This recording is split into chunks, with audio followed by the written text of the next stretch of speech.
What's that?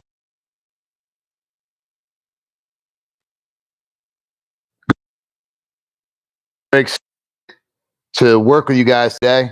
For you guys who are new, this is, oops, my fault. I got myself on 2 spots.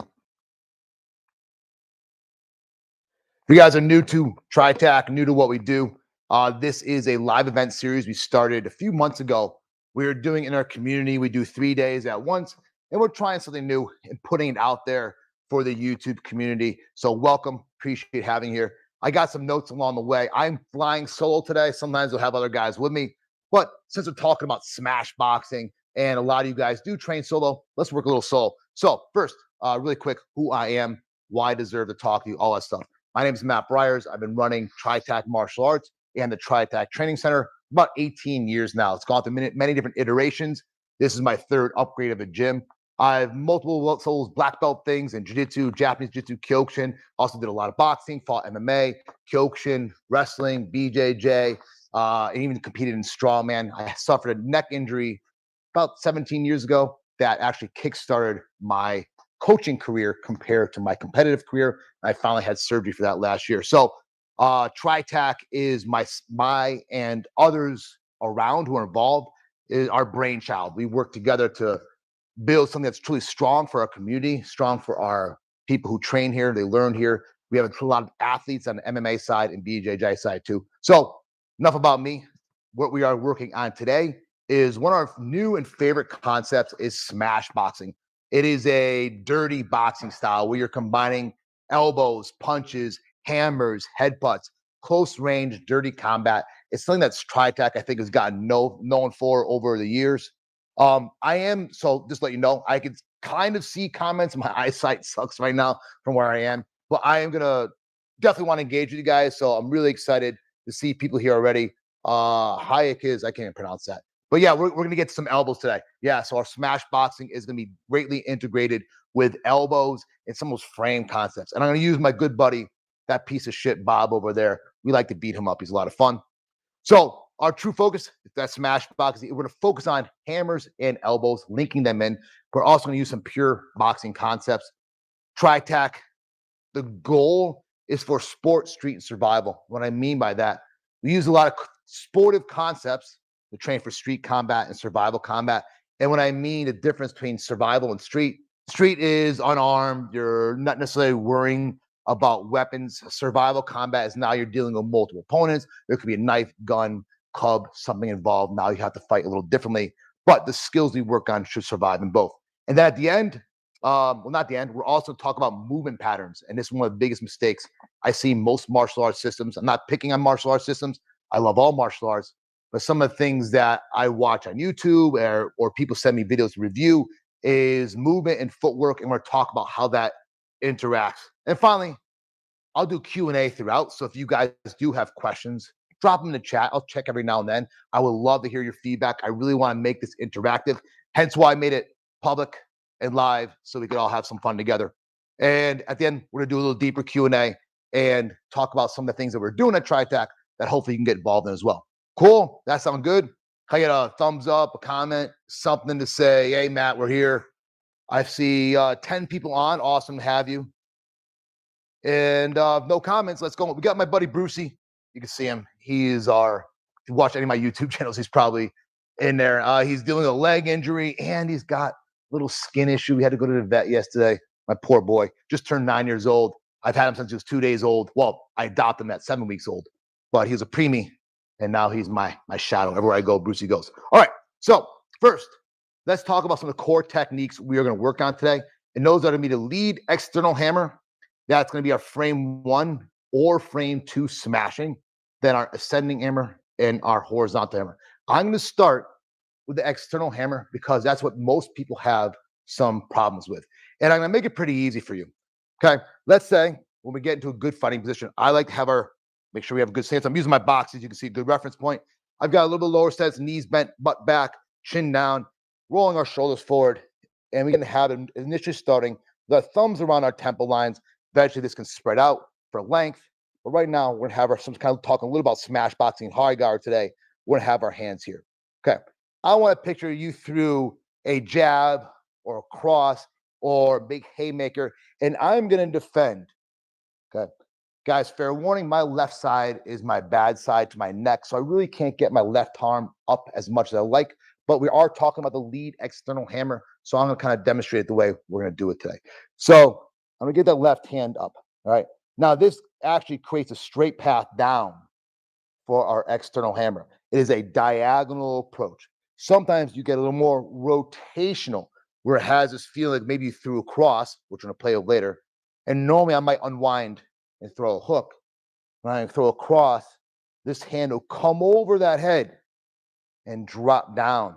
And I'm using that same body mechanics I would if I was throwing a cross or getting my hips over. So that's our lead external hammer. Where people make the biggest mistake on that is whether defending, they'll drop it and throw it this way. We call that a direct hammer. So right now, for the sake of our drills, that is our external hammer. Now, we're going to frame one and frame two. Most of you guys who are watching this have probably seen some of our videos on framing. That's our unique, not our unique. I would say it started with KFM and then transferred to Defense Lab. And then you've seen it integrated in many different systems now. TRITAC is one of those systems. But I'll say the first, it really came from KFM, Casey Fighting Method, who really brought this high guard system into place. Very creative. I know we downfall with some of those systems that some of them spend too much emphasis on only the high guard, the framing, etc., when there's a lot of other things. But for tools, for certain aspects like smashing and entering, which is a big part of SmashBoxing, we're going to use them. So I'm going to do frame two on my lead side and frame one on my rear side because, again, of my neck tightness, frame two is easier for me. So first, no matter what, we have one hand that's going to touch our head. Okay. The other hand for frame two will be traveling to the shoulder or bicep region. And it'll kind of be here, or I could even be under. So this is our frame two, where I'm essentially hiding underneath my elbow and I'm smashing through. This is on the high line. There are many different variations of our frames and even midline frames. We actually just did a video today, right before we started this, on midline frames. So you'll get a chance to see that in some upcoming videos. But a frame two would be here. And we're doing that frame two. I'm not just putting my hands up and staying tall. A big part of this framing is that we're also dropping our energy, getting our shoulders nice and tight, and I'm using it as a battering ram. All right. Now, frame one, I'm going to do on the other side. The only difference is that my inside hand now becomes my top hand. And instead of having this hand on the inside, it's on the outside. So frame one and frame two. Another way of thinking about this, it could be a diagonal frame approach or horizontal frame approach. Okay. Which finally leads me to elbows. We are going to work later on an entering elbow and an ascending elbow, as well as a horizontal elbow. So ascending elbow and direct elbow, I think sometimes get confused. And we're actually, it's my fault. We're going to work on a direct elbow and then an ascending elbow later. But this is more of an ascending elbow from my rear side, where my hand glides. It's almost like I'm doing that defense, but it's as offense, right? And that's why I kind of like elbows and frame integration. They blend the lines of offense and defense. And it's one skill set, one technique, one concept has multiple different uses. I think that's a big thing of what we try to do here. Even when we're trying to blend that sport, street, and survival, what are the resounding concepts we need to fight effectively, regardless of what situation we're in? So again, we have that temple check. It's easy to kind of roll that up. Now, with a direct elbow, it shoots out. So for this perspective, you'll see my ascending here. My direct is more, sometimes I'm throwing across with my forearm, all right? Great entering tool. We're going to use it with some footwork as well. So, and then finally, my fault, we're going to work on our horizontal elbow coming across on that horizontal plane. And we get in a habit, no matter what, of trying to have our other hand at our head or near head so we get used to, if we need to, turn our elbows into frames. I see one question over there. Have always been a huge fan of hammer fist for combat. Yes, Tommy, I could not agree more. And every time I do a video on hammers, I say this, I think they're the new, or can be the new, like, meta in combat, meaning they are so unorthodox, but those who know how to use them, they're like, oh, wow, this is not as crazy of an idea as I thought. They're very dynamic. What I like about it is that you're using different dimensions of the fist, but still follows the same power development, the same movements as other strikes. You're just changing the dimension a little bit of the fist, and it turns into a different strike. So it's not like you're learning a new skill. You're just kind of learning how to like hit a little differently, which I guess is a new skill. All right, cool. Any thoughts, questions, curiosity so far before I move on? How long was that? That was 10 minutes on just the core techniques. Okay, cool. We are going to go into our first series. So if you guys are new to TRITAC, or you didn't know this, we teach not all the time, we use a lot of flows in training. Flows could be simple, like offense only, and you're playing off of like someone like push you, shoved you, or hit you, and then you're countering. Or typically flows have an offense versus defense, and then typically sometimes after an offense versus defense versus counter. That we create this like almost ongoing relationship. Flows can almost be endless, and their job is to mirror combat. That you'd throw a combination or movement or dealing with something that feels like you actually deal with in combat. And movement is very, very important in the flow. So it should almost feel like a fight. Even though I'm solo today, I'm gonna do a little footwork and solo drill, like a shadow boxing style. They'll talk a little bit about it using Bob. Okay, first one. We are gonna start. Excuse me, guys. If you hear me sniffing a lot, I'm dealing with a little bit of nose thing. The temperature's changing in Connecticut, and it's getting that crispy fall weather, and you know how it is. All right. So we are going to start with our opponent is either throwing a jab, he's reaching, pointing, something. He's coming at us with a lead hand, and then he's going to use that rear power hand to hit. Now, I like starting with these type of things because it's very common. It's very instinctual. Watch any fight videos, and for people who don't know how to fight, typically it's that first touch, push, grab, punch, and then they're cocking that big hand and throwing it after. We've been doing this since we've been hunting animals since like BC times, right? You grab a stick, you grab a rock, and you chuck it at something, and that's just human nature. So most people are right-handed, like around 90%. So playing percentage-wise, most of the time you are going to deal with a big right hand. I like doing a little more technical sometimes, so we can, it's harder to defend against a technical punch than a wild punch. But when you're training, you can kind of dictate how you handle that. So we're going to imagine right now. I'll start here so we can see. All right, that you are a bad guy. You're giving me some shit, and I've already done all I can to de-escalate. Excuse me. I've created my space, brother. Hey, Lou, I don't want to fight, and now my hands are a little longer. I have this defensive feel. Right. This is going to give me much more awareness. Picture Bob's my opponent, and he's kind of got his hands up a little bit. Bob, okay, I'm gonna fight you to kick your ass, and I'm like, yo, Bob, chill the fuck up. Right. That's kind of where we're at right now. And then when he throws that right here, lead touch, whatever it is, because I have space and awareness and gravity in my favor, we're just going to parry. But as we parry, this is very important. And I was actually teaching this other night. It was a little bit top of mind. Is that we were doing sometimes defense, we're going backwards.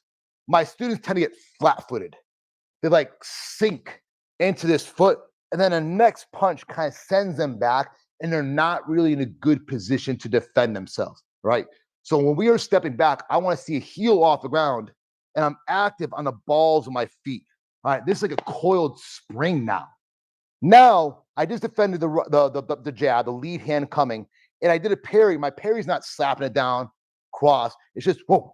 So it's like boom. All right, and I'm hiding. Now here comes that right hand. We could play with it a couple different ways. We end up over the arm or under the arm, but we're just gonna think about smashing in. So I'm gonna push off my right foot and smash into a frame two, right? Now, so Bob, you'd be like, parry, smash, right? If you followed any of my clinch fighting stuff, we would use that same concept, parry, smash, and start looking for controls and all that type of thing. But since we're talking about smash boxing today, let's hit him with a hammer strike after. Because when you get that big blast, now imagine, that right hand, right shoulder, right hip is coming forward, and you are an intersecting like wedge, like a spike, right? And you're gonna hit this, boom. Because your structure is low, you defended, boom, boom. Like I'm like crouched and low, like a running back going through the line, or someone about to tackle someone, they're gonna like sink into that. They're gonna bounce off you. So it's gonna create a little bit of space. Bob's not gonna move that much, so I'm gonna have to slide out myself. This is what later we'll talk about footwork. So I hit that parry, boom. I slide away, then I'm going to drop my external hammer. Boom. Filling the space with my hand and kind of getting, defending against our rear hand again, the case it came again. And then we enter in with our frame two, but almost like a horizontal elbow approach. So I'm doing this, boom, okay? And then I just close the distance, bang. Obviously now you can see I just took off his neck, took off his jawline. And because, I'll spin bob, so we do it the other way too. Because we're here, we're just gonna raise up bang, and take off his jaw with an elbow. So this time I'll switch bob for you. Parry back, boom. Now, sometimes we call kill the lead, boom. I just hammer right from there, or I parry, smash, hammer. Now I use frame two. I could also take like a direct elbow approach, boom, coming through that direct side of my hammer, and then my left hand will just come, boom, right up his jaw line again. So we're in close. Once you get that like pop, that sink, that little bit of space, great time to start whipping those elbows. The problem people you have with elbows like is distance. It's tighter. Like, I can throw a good left hook in here. I could barely hit my elbow in there. So we got to be much, much closer, almost in that clinch range, in that chaos zone. And something that I talk a lot about is dominating that chaos zone. Like, this is where the fight happens. And getting in and getting out of that range is so important. How once you're in there, how to dominate it. So let me spin Bob so we can see from the other perspective. Come on, Bob. I was a big bitch. All right, good enough. So again, parry, drop back, smash in. Left hand, waves for external hammer. Option one, close in your frame two, finish off that ascending elbow. Or option two, I close the direct side of my frame one, and maybe even switch into frame two on the opposite elbow, get my overhook, turn into an Osotogari. Like, this stuff can go on forever. That's what I love about it. Is once you get in and start flowing and using those elbows and those frames, you start opening up different lines of attack. Cool. Any thoughts, questions, curiosities on that first sequence where we did that parry to a frame blast to a lead external hammer into a frame one or two smash and elbow again? If not, I'm gonna add one more variation, a little bit of sportive, but it works. Okay, same thing. What my guys like to do is after defense, just drop a hammer. It's I put it in the community. I actually think releasing a video pretty soon. I talked about this in the car. One of our fighters, Zach, fought like 3 weekends ago at Mohegan Sun in Connecticut. About 5,000 people at that event. He got a minute and a half KO with an overhand left. Dealt with some initial adversity where the kid was firing heavy, fast head kicks at Zach. And Zach was using great defense. And actually, I can't confirm it, but he was walking in crunches after. And Zach thought he heard it pop. Is that the kid kicked and hit his instep on Zach's defensive elbow. And I actually think he broke his foot. But ended up, Zach was dealing adversity. Got a beautiful overhand left. When that kid threw the kick in again, boom. Oh, God, it was beautiful, like textbook. So what they do, and Zach does a lot, he actually does it in a fight, is when you defend, just drop a hammer. Defend, drop a hammer. It's like, I got to bring my hands back anyways, a punch, bam, bam, boom. And it's a great little sequence. So it works pretty well. Now, I can't enter in now. So imagine he's got a fast, clean 1-2. It's like parry, boom. Parry, boom. I'm just getting my guard up, okay? I might even turn into it a little bit, but I'm getting almost like a wedge where that's, we call it a split frame. My hand's coming up. I get my elbow right in front of that incoming hand. Boom, boom. And then, bam, there's your hammer. Now, if I don't want to close the distance, bam, I just send a big power shot, right? So, boom, boom. We got to start moving on it, creating out angles, boom, and finish with a big power shot. Or we go right back before, boom, boom. Oops, sorry. Parry block. Boom. And now we enter in. Sorry, Bob, you're going over. And finish beating up Bob because you are a piece of shit. We have so much fun with you. Bob's the best. If you guys have not trained with a Bob before, this is my second one. The old one, Remnants, is over there. They broke it. Guys was fucking wailing heavy. Like, you can't beat him, destroy him, but you can get pretty close. Don't wail heavy leg kicks at him because the structure disappears. But we abuse him every single day. and arguably one of the best training dummies I've met. Brucey, would you agree? Yeah, we had a little head movement there. That's all you guys are good. I'm kind of into this. So let's get next into it. Oh, almost lost you guys. Guys, I would love feedback. Any thoughts, questions? Is this cool? Is this what you're into? Anything you got? Love your class. You're amazing. Thanks. Oh, well, Leonardo, that's really nice of you, but appreciate that. Is there anything you guys have any questions about that whole series we did? Because we got more. Got 2 more, then movement. Okay. We're going. All right, going on. So now let's reverse it and put ourselves on offense now. Now, when I'm putting myself on offense, or like these types of drills, it could be that I am in the middle of a fight, I am defending is after a defensive move, or I am getting threatened. I've done all I legally and mentally and soulfully can to not fight, so I'm forced to, okay? And in these situations, it's very like, especially we're talking about real combat, it's hard to provide pure advice on this stuff, right? I just love combat. I love training. I love the martial arts. And I love the feeling that I know I can apply my skills in a lot of different ways and help people in a lot of different ways. But when it comes to like, we're talking about reality-based self-defense, when you are in a situation, like God forbid, all you do is just try to beat the shit out of someone. Like, you're a human being, they're a human being. Maybe they had a bad day. Like, talk to people. I think after almost working 10 years in one of the highest clubs in Hartford, one of my best skills eventually became talking to people and defusing people. I was really good at it because I didn't want to fight. If I had to, someone's going to get hurt. It wasn't going to be me. And when you cannot diffuse, when you've gone as far as you can through everything, somebody's got to hit a fool. And that's what we're kind of talking about today. So our next one, that I'm going to use an offensive jab cross, and then we're going to get a little bit of dirty with a forearm blast. Okay, so put you over here now again, Bob. Okay, so now we're going to use that jab cross to either get a defense going or get some sort of reaction. And then we're going to combine our external hammer with an outside step, okay, a walk-through step. Let me solo this without Bob first. So to go, now I could be entering in jab cross or moving our feet. And we're going to talk about that later. Now, again, I have good active footwork. I change my angle and drop my external hammer. Now, I'm going to be nice and close. And when I do this, we're going to get a forearm blast, almost like a clothesline. When I turn it over and boom, I blast them to the side of my arm, forearm, almost like a clothesline, and it's going to lead me right into an elbow. So nice and slow. First, I'm at a range where I think, Bob, I'm done, and I'm now kind of getting ready to throw some hands. I'm going to step in my jab, connect with my cross. Now I'm going to turn and wave out, boom, for an external hammer. I want to get out of danger, get out of that spot. And now as he's turning into me, I just call him, boom, right over. I can turn this into a clinch. Bam, bam, headbutt. Just start smashing. If you haven't realized already, I love headbutts. Underutilized tool. Even though I had neck surgery, I probably shouldn't do that. My doctor would yell at me if he saw me do that in video.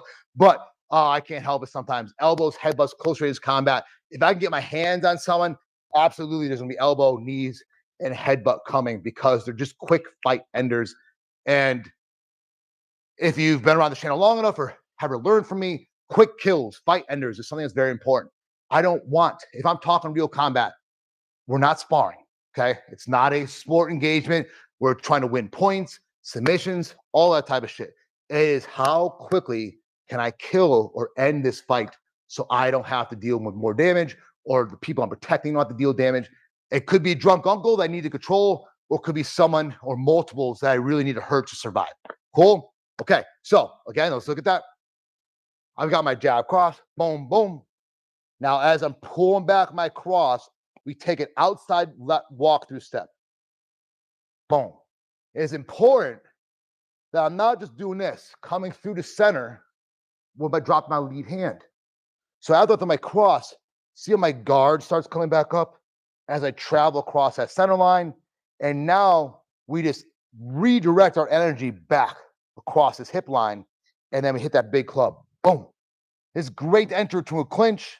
And now elbow, grab his head, hair, grab his ear, and just fucking dome the shit out of him. Because there's another elbow there, you can do that too. It's kind of funny. Someday I'll probably do it. When I'm training alone, I like to do circuits in this room where there's different heavy bags, different these things and slip bags and all that. It's a pretty creative room. And Bob gets at least a few rounds where I just feel like letting it out, like almost like you're just flowing, getting dirty. It shows you kind of some, I don't know, just being a little creative. Great tool, great tool. Okay. Let me turn Bob so we can see that a little better angle. Guys, good enough. All right. So again, doing all I can. I've done all I can to de-escalate. Jab cross, external hammer, forearm blast, knee, headbutt, elbow. Just having a lot of fun beating up Bob. And that's what's cool about this stuff, guys. Once you kind of get in, get dirty with it, it just becomes a lot of fun. A lot of creativity you can create when you're training by yourself. One of the cool things when you're training by yourself is no one's watching. You can be a weird dude. You can make up shit. You can make mistakes like, oh my God, that was dumb as fuck. No one's watching. But other times, you know, if it goes well, it's like you unlock new pathways in your brain. And I love that. So again, before I move on to the next flow, we're already about halfway through. I can't believe that it's going well. Any thoughts, curiosities? Have you guys ever played with some of those hammers or forearm blasts or any clinch fighting? Do you guys like clinch fighting? What do you think you're lacking? Is it punches, smashing, clinching, elbows, hammers, knees? What you got? Any feedback? Thoughts? You're just leave me here solo, huh? Talking about myself. That's okay. All right, let's go next. All right. Next flow. And this is the last flow we're gonna work on some with our smash boxing, and we're gonna blend multiple levels, jabs, and multiple levels with an entering direct elbow. Okay, so this part is gonna be a little, I think, different for some people. So we're gonna get a double jab going, and our double jab has a bit of a gallop step, right? Gallop says that boom, boom, boom.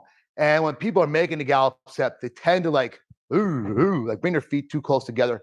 So if you're having a hard time doing it, go step, step, step, step. That's your double jab, right? Now, and when we're talking about multiple jabs, this is not a double jab class or jab class, but we're talking about jabs like the speed, the angles, the level, all play so many different variables. Even though jab is just a jab, it's such a versatile punch that, without a doubt, I don't care. Again, sports, street survival. Learn a good jab, learn a sharp jab, learn how to move your jab. That'll pay huge dividends in all of your combat. Okay, so I'm gonna hit that double jab again. Boom, boom, and now I'm gonna enter in with a direct elbow. Now, most of the time, think about this. If I'm throwing a double jab, it means I'm pressuring or pushing, and he's probably sliding back. So I have a lot of distance to cover. So then we're gonna walk through, boom, and drive that direct elbow. Okay. You can see, even though I wasn't in range for Bob, I started able to touch him. So boom, boom, bam. All right. Now, if he doesn't move, boom, boom, boom, I'm just doing it where I am. Okay. Now, the next piece, I'm going to throw the lead external hammer. When I'm doing this elbow, let's go back to that really quick. Remember, this is a direct elbow. So I'm really trying to turn my hips over like I'm throwing a punch. And then my hand's like a blade. I think about taking like this part of my forearm and elbow, like driving it like through. Okay. So when you're doing an ascending elbow, it's kind of hitting that same spot, but you're driving it up. Like if I was coming earlier, when I came under Bob's jaw, now it's like coming through Bob's like nasal cavity, ear line, eye line. What's the comment there? No, not a comment. Is there a comment? Did I scroll down? No. Okay, my fault. Okay, so we came here. Boop, boop, elbow. Now we're gonna change our direction again for that lead external hammer. Bam. All right. Oh, I wanted to add, my fault, guys. I wanted to add a head and body. So a double jab, boom, boom. Okay. And now, bam, we're bursting up. Again, he's probably sliding back at this point in time, but I will now chase it with another walkthrough.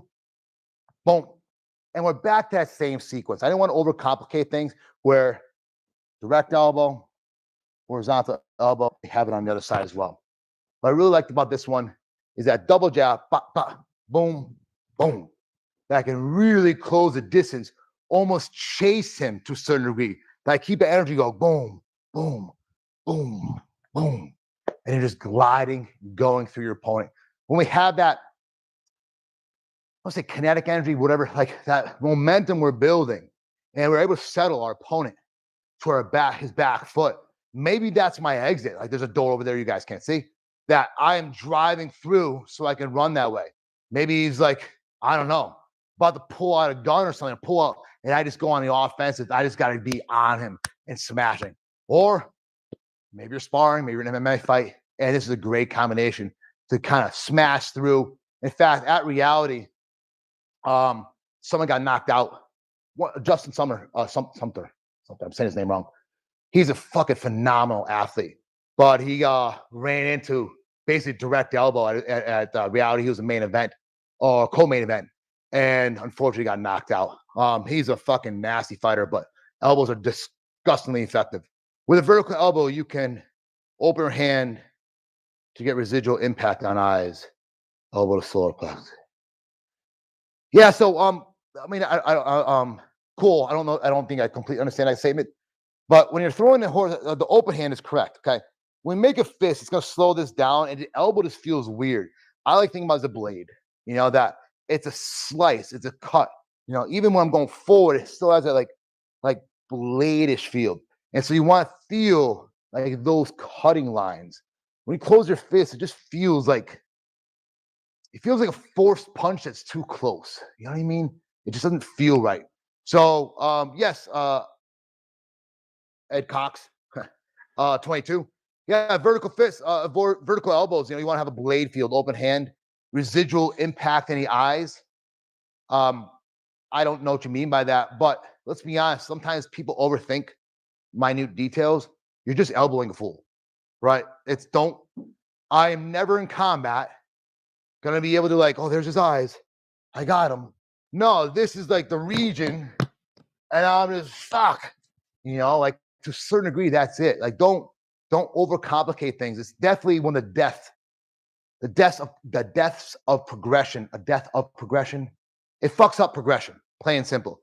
That if you were overcomplicating minute details, then you're wasting your time to a certain degree. I feel bad saying that, but unfortunately, because I talk to so many different martial artists, so many different people, I've trained so many different people on so many different levels, that minute details can get crazy. Dude, I was working with one guy.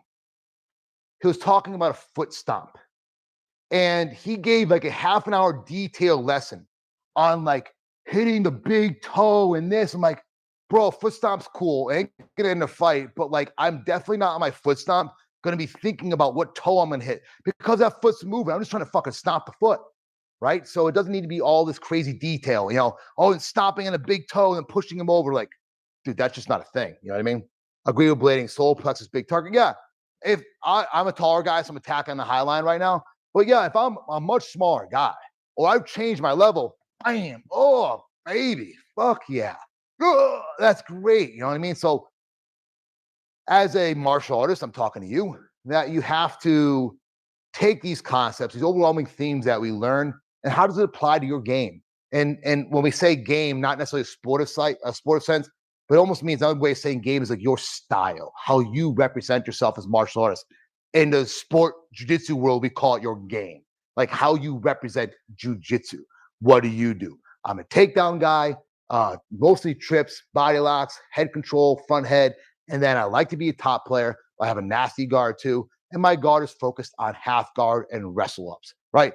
And that's, of course, I do many other different things, but that's like how you would describe me as like, and then you combine all around combat while still takedowns and throws. I'm adding a lot of breaks, clinches, dirty boxing like that. That's my style. What's your style? Are you more of a kicker? Are you more in-fighter, out-fighter? Are you a takedown guy? Are you a trip guy? Are you a double leg guy? Are you a Greco guy? Are you a front headlock guy?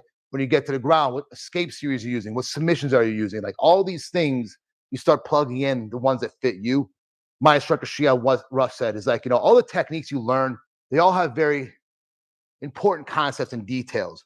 Doesn't mean that the technique is going to work exactly the way it was designed or presented for you, that it's going to become this like just work perfectly that way. You have to adapt it and take that concept and see how it fits you. And you do that, like progression becomes very rapid. And I think that's one of the biggest, I think, benefits I had when learning initially really strongly the Japanese jiu-jitsu arts, because I felt like our whole charts, our whole curriculum was conceptual based. Like I learned such strong concepts.